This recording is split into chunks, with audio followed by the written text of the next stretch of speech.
wakafamba nayo makore nemakore ndichikuteerera.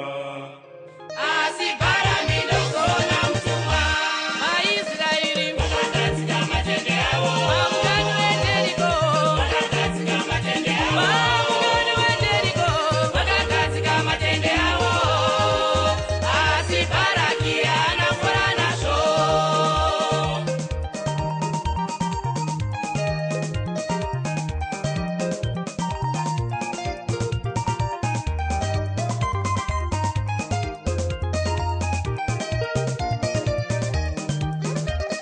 ndokutumira nhume yake kuna Bharami, ndokutumira nhume yake kuna Bharami, ndokutumira nhume yake kuti atuke vana veIsraeri.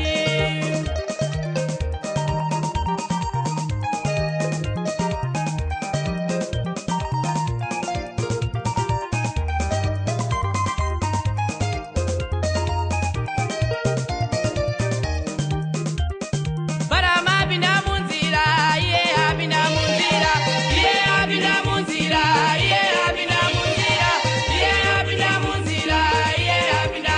Mwari haana kufara nazvo. Atsamwa Mwari uyo, Mwari vakatuma mutumwa, Mwari vakatuma mutumwa, Mwari vakatuma mutumwa, Mwari vakatuma mutumwa, Mwari vakatuma mutumwa, Mwari vakatuma. Asi Bharami haana kumuona.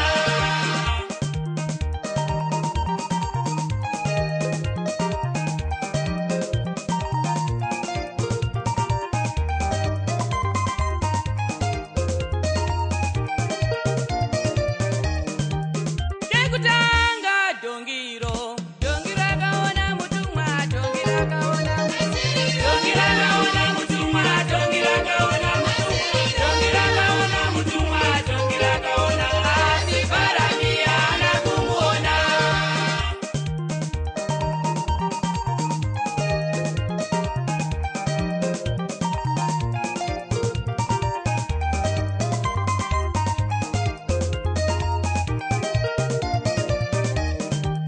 Kechipiri dongiro, rakakotamira pasi, rakakotamira pasi, Rakakotamira pasi, rakakotamira pasi, rakakotamira pasi, rakakotamira. Asi Bharami waomesa moyo. kechitatu dongiro, dongi rakataura, dongi rakataura, Dongi rakataura, dongi rakataura, dongi rakataura, dongi rakati. Kuhandizirini here mbongoro yako yawakafamba nayo makore nemakore ndichikuteerera. Asi Bharami ndozoona mutumwa